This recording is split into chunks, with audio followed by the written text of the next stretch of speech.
Hello दोस्तों, एक बार फिर से आपका अपने चैनल मिशन जॉब वॉरियर में आपका स्वागत है। तो आज मैं रेशियो प्रपोर्शन पार्ट 2 लेके आपके बीच आ गया हूँ।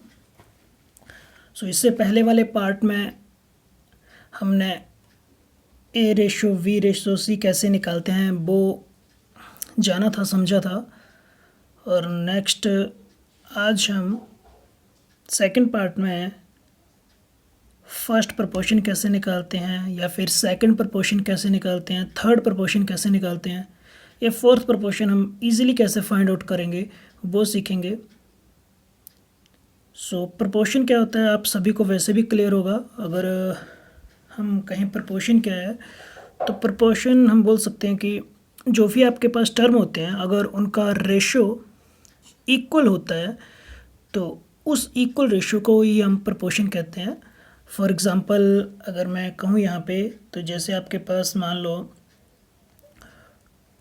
2/8 हो, विच इज़ इक्वल टू हम बोल दें कितना जाएगा 6/24 हो। तो यहाँ पे अगर इसको हम डिवाइड करें तो यहाँ पे इन दोनों का रेशो ही कितना आ रहा है हमारे पास। फर्स्ट में रेशो बन रहा है 1:4 और सेकंड में बन रहा है 1/4। तो दोनों ही रेशो जो है वो प्रोपोर्शन में, मीन्स रेशो कैसा होना चाहिए, इक्वल। अगर इक्वल रेशो आता है तो उसी को हम क्या बोलते हैं, प्रोपोर्शन है वो टर्म। या फिर हिंदी में बोलें तो हम बोल सकते हैं कि समानुपात है। यहाँ पे आज हम यहाँ सीखेंगे कि फर्स्ट प्रोपोर्शन कैसे निकालते हैं, सेकंड प्रोपोर्शन कैसे निकालते हैं, या फिर फोर्थ प्रोपोर्शन कैसे निकालते हैं, या फिर हम हिंदी में बोलें तो प्रथम समानुपात, द्वितीय समानुपात या तृतीय समानुपात कैसे निकालते हैं।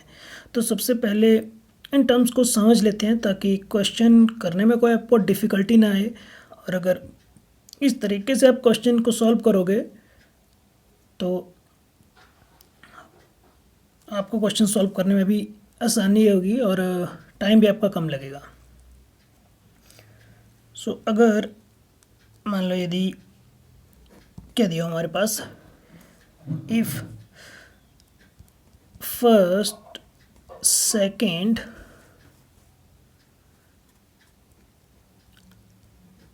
थर्ड एंड फोर्थ प्रोपोर्शन जो है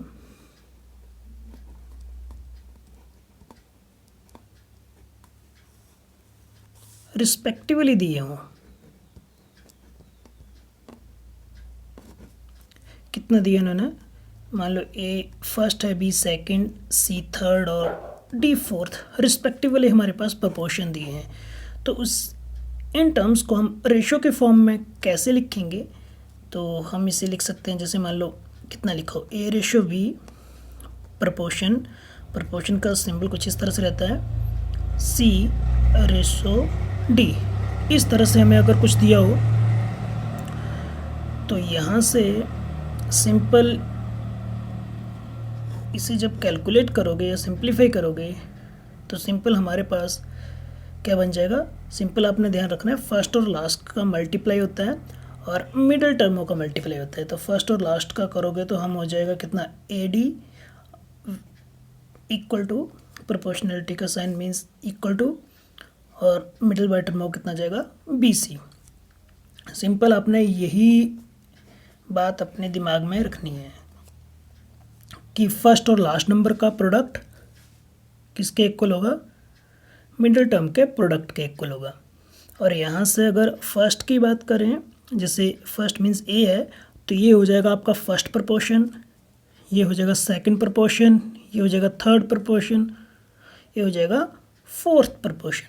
अगर मान लो यहाँ से आपको फर्स्ट प्रोपोर्शन कैलकुलेट करना है, या हम बोले कि प्रथम समानुपात हमें निकालना है, तो प्रथम समानुपात कैसे निकालोगे, मीन्स ए का वैल्यू निकालना है। तो प्रथम समानुपात निकालेगा ए का वैल्यू, तो ए का वैल्यू कितना निकल जाएगा, यहाँ से कितना हो जाएगा, अगर ए फाइंड आउट करना है तो बी सी मल्टीप्लाई डी।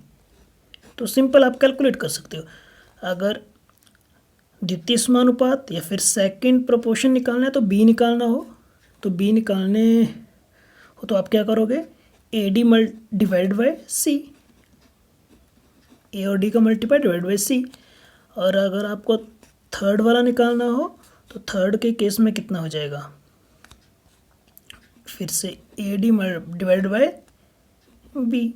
और अगर आपको फोर्थ प्रोपोर्शन निकालना हो तो डी किसके इक्वल हो जाएगा, बी सी का मल्टीप्लाई अपॉन में कितना आ जाएगा आपके पास ए। तो सिंपल इस तरीके से आप फर्स्ट सेकंड और थर्ड प्रोपोर्शन निकाल सकते हो। और सिंपल आपने इतना याद रखना है, फर्स्ट और लास्ट का मल्टीप्लाई जो होगा वो मिडिल टर्मों के मल्टीप्लाई के बराबर होगा। सिंपल इतना ही आपने दिमाग में रखना है।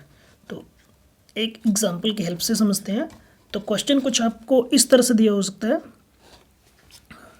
मान लो यहाँ पे क्वेश्चन पूछा है उसने और इसका कितना वैल्यू होगा, यहाँ पे दिखा है 4 प्रोपोर्शन कितना है, यहाँ पे मान लो 48:16 है।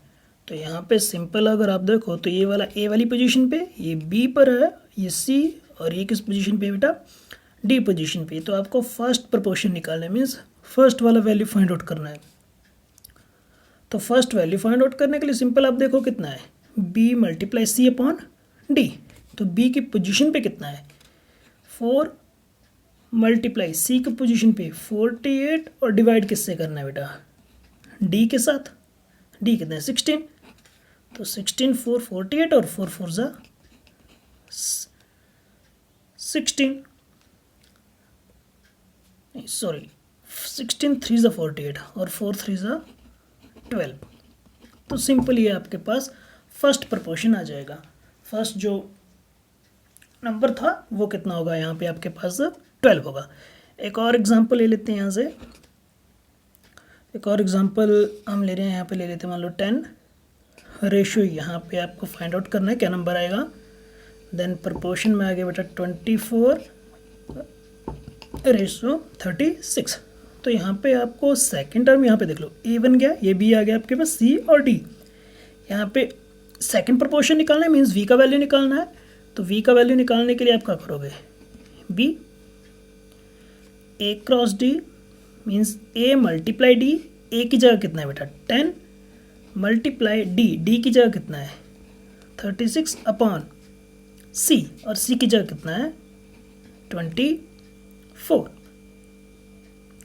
तो सिंपल यहाँ से काट लो,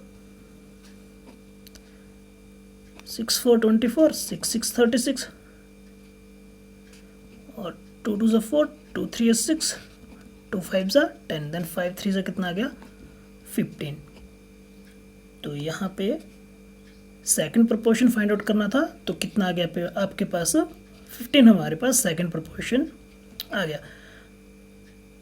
तो सिंपल इस तरह से आप किसी भी टर्म का प्रोपोर्शन निकाल सकते हो, चाहे वो फर्स्ट सेकंड थर्ड और फोर्थ। अगर हमारे पास गिवन टर्म कैसे हो, प्रोपोर्शन में हो, तो हम कोई भी प्रोपोर्शन निकाल सकते हैं। तो इस तरह का क्वेश्चन आपको मैक्सिमम हर एग्ज़ाम में मिल जाएगा। तो सिंपली आप इसे कर सकते हो। बस ध्यान क्या रखना है अपना, आपने इस बात का ध्यान रखना है फर्स्ट और लास्ट का मल्टीप्लाई जो होगा वो मिडिल टर्म के मल्टीप्लाई के बराबर होगा। सो अब तक के लिए बस इतना ही। नेक्स्ट पार्ट 3 रेशियो प्रोपोर्शन के साथ हम आपसे फिर वेट करेंगे। सो तब तक के लिए बाय बाय।